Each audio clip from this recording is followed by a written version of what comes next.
आया। ये देखो कौन महफिल में सरापा खंदसन आया कि इन हालात में बांधे हुए सर पर कफन आया। बहारों फूल बरसावों की सदरश के चमन आया। वतन वालों मुबारक हो कि मेमारे वतन आया। मचाओ धूम महफिल में कि सदरे अंजुमन आया। ये फखरे वतन आया, ये सदरे अंजुमन आया। नाराए तकबीर, अल्लाहु अकबर। जमीयत उलमाए हिंद जिंदाबाद। मौलाना अरशद मदनी जिंदाबाद। मौलाना अरशद मदनी कदम बढ़ाओ, हम तुम्हारे साथ। मौलाना अरशद मदनी कदम बढ़ाओ, हम तुम्हारे साथ हैं। नाराए तकबीर जिंदाबाद। जमीयत उलमाए हिंद जिंदाबाद। जमीयत उलमाए बिहार जिंदाबाद। मौलाना अरशद मदनी जिंदाबाद। मौलाना अरशद मदनी कदम बढ़ाओ, हम तुम्हारे साथ हैं। जमीयत उलमाए हिंद जिंदाबाद। नाराए तकबीर, अल्लाहु अकबर। इसी तरीके पर हमने कुर्बानियां देकर हमारे बुजुर्गों ने मुल्क को आज़ाद कराया है। मुल्क को आज़ाद कराने के बाद मुल्क का दस्तूर बनाया गया। कोई ये समझता है अगर कि मुल्क का दस्तूर बगैर मुसलमानों को साथ लिए हुए सिर्फ हिंदुओं ने दस्तूर बनाया है तो वो बिस्मिल्लाह के गुंबद में रहता है, उसे दुनिया का कुछ पता नहीं है। क्योंकि इस मुल्क की आज़ादी में हमारा किरदार 145 साल का किरदार है। किसी का किरदार इतने लंबे ज़माने तक नहीं है कि वो मरते मारते फांसी के फंदों के ऊपर लटकते अपनी गर्दनों को कटवाते हुए 145 साल तक इस मुल्क के अंदर हमने काम किया है। 1803 से लेकर 1947 तक अगर कोई माई का लाल है, दूध पिया है, तो आकर के कहे कि उसका किरदार 145 साल का किरदार है। जमीयत उलमा कहती है ये उलमा का किरदार है। ये किरदार प्यार और मोहब्बत के साथ था, गरीबान पकड़कर ये किरदार नहीं था। एक दूसरे के दर्द में और सुख में हर चीज के अंदर शरीक था। ये हमारा किरदार था। हमने इस तरह से इस मुल्क को आज़ाद कराया। कोई नहीं था आज़ादी की आवाज़ उठाने वाला। 1803 से मुल्क के लिए कुर्बानी देने वाले 1857 के अंदर सिर्फ दिल्ली के अंदर 33,000 उलमा को कत्ल किया गया। संभल में, मुरादाबाद में, मेरठ में सैकड़ों उलमा को जिसके जिस्म के ऊपर लिबास आलिमों जैसा होता था उसको फांसी के तख्ते पर चढ़ा दिया जाता था। कोई नहीं था, कांग्रेस का वजूद भी नहीं था।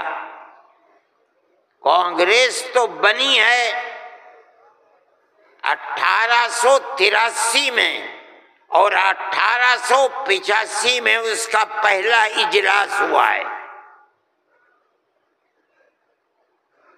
जबकि 1803 से हजरत शाह अब्दुल अजीज साहब ने ऐलान कर दिया था कि हमारा मुल्क मुसलमानों का या हिंदुओं का मुल्क नहीं है, नहीं रहा, ये अंग्रेजों का मुल्क हो गया। हम गुलाम बन गए। अब गुलामी की जंजीरों का तोड़ना और जिहाद करना हर एक का फर्ज है। और उसके बाद जिहाद पर लग गए। कोई माई का लाल नहीं था जो अंग्रेज की उस ताकत के मुकाबले में खड़े होकर गुलामी की जंजीरों को तोड़ने के लिए अपनी जबान को खोल सके। इस ऐलान के तकरीबन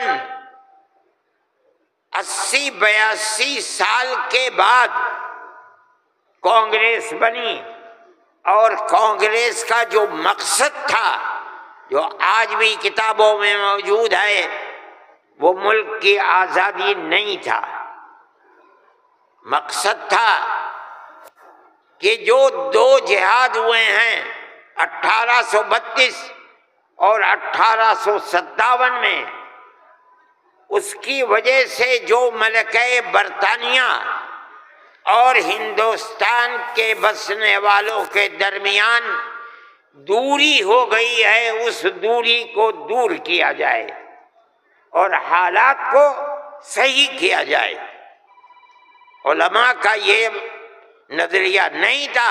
उलमा कहते थे मुल्क गुलाम हो गया, गुलामी की जंजीरों को तोड़ो, अंग्रेज को भगाओ, मुल्क को आजाद कराओ। ये तो हालात थे जिसके अंदर मुसलमान दाखिल हुए कांग्रेस में।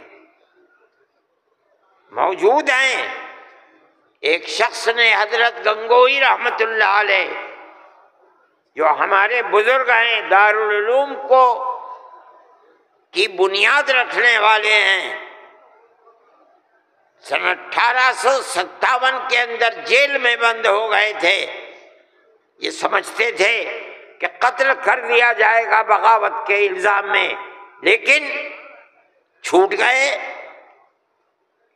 उनसे पूछा कि एक जमात बनी है जिसके बुनियादी किरदार हिंदू बना रहे हैं, क्या मुसलमानों के लिए उसमें शरीक होना जायज़ है?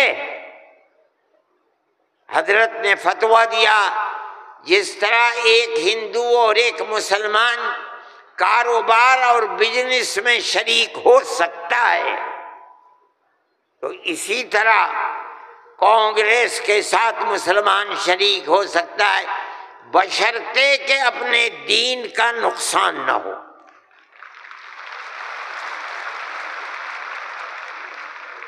इसका मतलब नहीं समझे थे लोग। मतलब ये है कि हमारी तहरीक है कि मुसलमान और हिंदू जब तक साथ नहीं होगा, मुल्क आजाद नहीं होगा। तुम उसके अंदर घुसो और इतनी ताकत पैदा करो अपनी घुसकर कि कांग्रेस को मजबूर कर दो कि वो अपना नुक्ता नजर बदल कर मुल्क की आजादी के लिए जिद्दोजहद करे।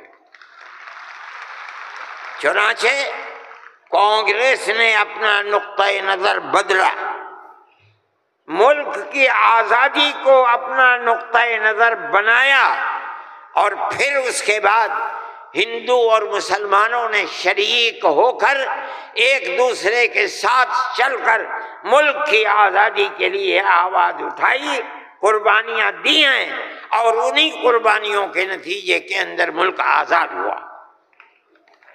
मेरे भाई, इस बात को समझिए, जैसे जैसे मुल्क की आज़ादी करीब होती जाती थी, जमीयत उलमा हिंद बार बार कांग्रेस से कहती थी कि हमने तुम्हारा साथ दिया है, आज हम तुम्हारे साथ खड़े हैं, हमें ये बताओ कि मुल्क की आज़ादी के बाद मुल्क का दस्तूर क्या रहेगा? क्या सेकुलर दस्तूर होगा या मजहबी हुकूमत होगी?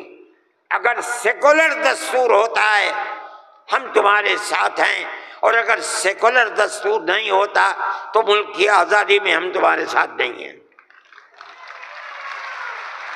बार बार हमारे पास कांग्रेस वर्किंग कमेटी की तजावीज़ मौजूद हैं। कांग्रेस बार बार अहद करती है कि मुल्क आज़ाद होगा तो मुल्क का दस्तूर सेकुलर दस्तूर होगा, हर अक़लियत को अपने मजहब के ऊपर आज़ादी से चलने का इख्तियार होगा। चुनांचे मुल्क आज़ाद हो गया। अब मुल्क की आज़ादी के बाद एक तबका उठा जिसने ये कहा कि खीर मिल गई है, अब इसे खाने का वक्त आ गया है। उन्होंने कहा कि मुल्क की दस्तूर हिंदू दस्तूर बनेगा, सेकुलर दस्तूर नहीं बनेगा। जमीयत उलमाई के लोग थे, मौलाना अबुल कलाम आज़ाद थे जो जमीयत उलमा की वर्किंग कमेटी के मेंबर थे, मौलाना मदनी थे, मुफ्ती आज़म मुफ्ती किफ़ायतुल्लाह थे, मौलाना हिफ्ज़ुर्रहमान सवहारवी थे और उनके पीछे लाखों आदमी थे। उन्होंने कहा जो हमसे वादे किए हैं उन वादों को पूरा करो। अगर मुल्क की तकसीम हुई है और मुसलमानों को एक हिस्सा दे दिया, तुमने दिया है दस्तखत मुल्क की तकसीम पर, तुमने किए हैं, हमने जूते खाए हैं, हमारे गलों के अंदर जूतों के हार पड़े हैं, मगर हमने मुल्क की तकसीम को मंजूर नहीं किया। हमसे जो वादा किया था उस वादे को पूरा करो।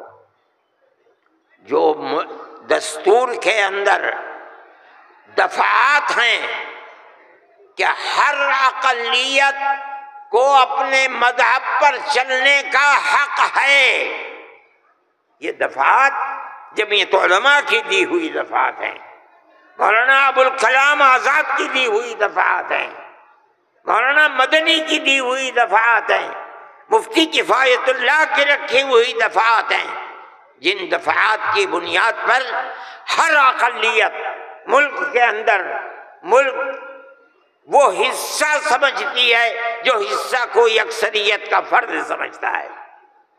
ये जमीयत उलमा की तारीख है। हम अपने मजहबी एतबार से दस्तूर को हाथ में लेकर कह सकते हैं कि हमें अपने मजहब पर चलना और मजहब को इख्तियार करने का हक है, इस दस्तूर के अंदर है। नारे तकबीर, मेरे भाई, नारे तकबीर, मेरे भाई, मेरे पास व्हाट्सएप नहीं है, मैं ये लग़्व काम नहीं करता, ना मुझे फुर्सत मिलती है कि मैं अब देखता हूँ हर वक्त व्हाट्सएप को।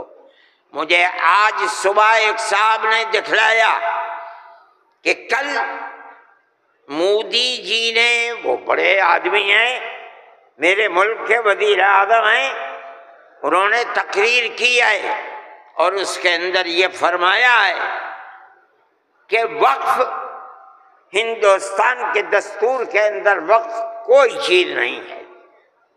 मुझे हैरत हुई कि एक मुल्क का वज़ीर आज़म और हिंदुस्तान जैसा वज़ीर आज़म ये बात कह रहा है।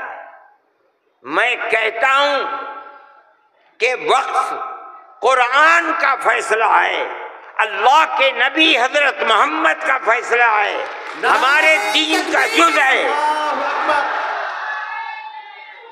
वक्फ का लफ्ज नहीं आया, लेकिन ये बात आ गई 25 और 26 दफात के अंदर कि इस मुल्क में हर अक़लियत को अपने मजहब को पकड़ने, अपने मजहब को चलने का इख्तियार है।